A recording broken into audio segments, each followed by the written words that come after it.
Hello and welcome to the next instalment of the English Department's Poetry Podcast. We are constantly checking the views that these videos get on YouTube, and it's been remarkable to see that our discussions about When We Two Parted recently reached 300,000. So that's really good to see. No, I'm joking.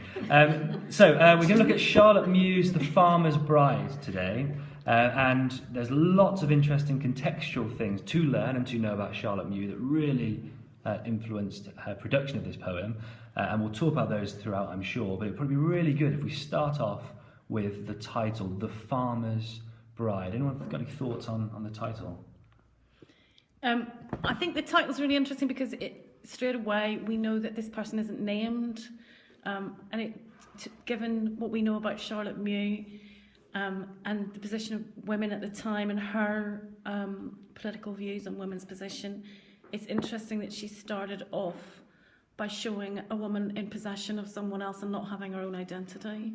She also doesn't have her own voice as well, so we don't really know. We don't really know what or how she feels.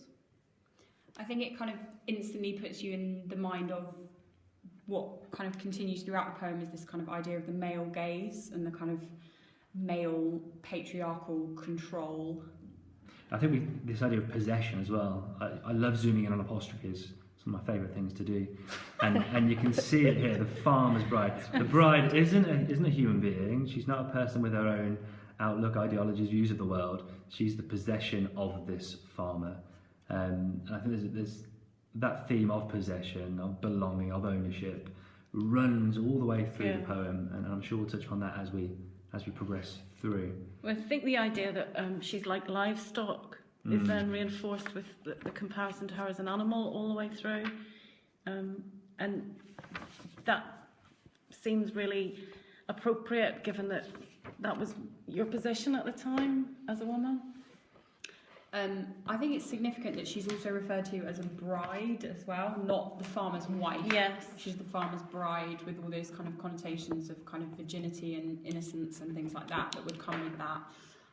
The kind of unstained bride, and then at the end with the kind of hint towards rape that might not continue as it was. Yes. But isn't there an interesting comparison then? When you look at that word bride, and you think about sing-song, and with bride you have all those thoughts of freshness and newness and excitement and love and honeymoon and all those sorts of things.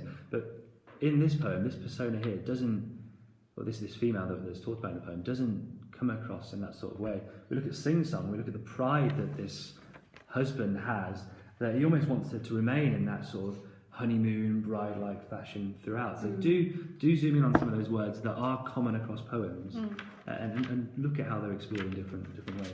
I think because there's the contrast with sing-song where there's the happiness and joy in his time with her, whereas this one, there's no time for any fun. Like, no, in sing-song, he's really enjoying his flirtation that he has with his wife every night, and it's really romantic at the end. Whereas here, there's no time to bide and worry at the beginning, so there's no sense of any romance. This is a very practical arrangement. Possibly because, sorry, Miss Roberts. The fact that it's at harvest time as well, so Yes. it's the busiest time of year, and within that kind of agricultural context of kind of, it is a transaction rather than a kind of romantic thing, which is interesting in comparison to Sing Song because he sneaks away from his kind of responsibilities as a business owner and kind of runs upstairs, doesn't he, when no one's in the shop, whereas this farmer takes that much more seriously. Yes. I mean, if we look at her as this lonely person with this farmer obviously being taken with his work and the duties that each season brings, do we see her as this isolated, lonely, vulnerable individual? Yes. I mean, we can look a little bit maybe some of the pronouns that we see. We chased her, flying like a hare. Coming back to your animal imagery, just there, that idea of it was them against her. This wasn't love. This wasn't something that organically grew out of two people meeting and flourishing. This was almost like a marriage of convenience. This farmer felt that he had to, as part of his life, part of his growth, whatever, And get a wife. that's reinforced by the use of the simile with the frightened fae, that Yeah. she's like a small frightened Yes. animal and he chooses her. Mm. She doesn't have any choice in it, and that reinforces the patriarchal Mhm. tone of the poem as Yeah, well. absolutely. And listen to the sounds of those consonants like shut and out. It's all about control and fear and being isolated. Yeah. And all in a shiver and a scare. The sibilants there kind of reflecting Yeah. that kind of her actual shaking. She's actually frightened and caught as well.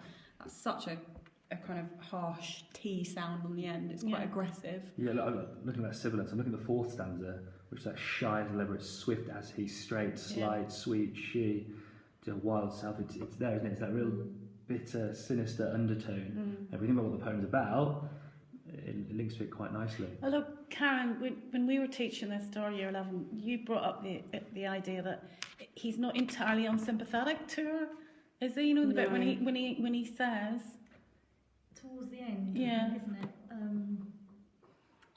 Alone, poor maid. "Alone, poor maid." Yeah.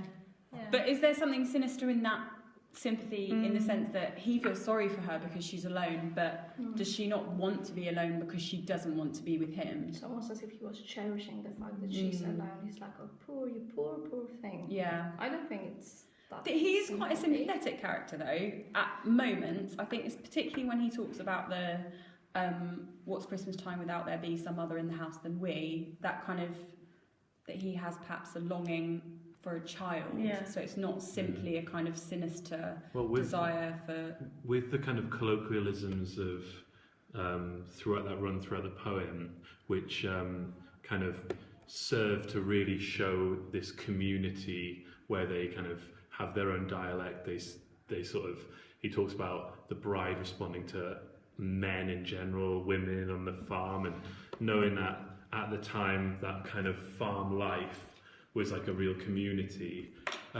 There's maybe a sense there then that he's not necessarily kind of psychotic like Porphyria's lover, No. but maybe he just doesn't understand what, you know, her suffering and her feelings, because that's just something that, you know, he just wouldn't have had any sensitivity to, Yeah. which then links again to maybe Charlotte Mew's own life and her sort of Experiences mental and mental health, illness. mentalness in her family, and the idea of there's just a lack of understanding.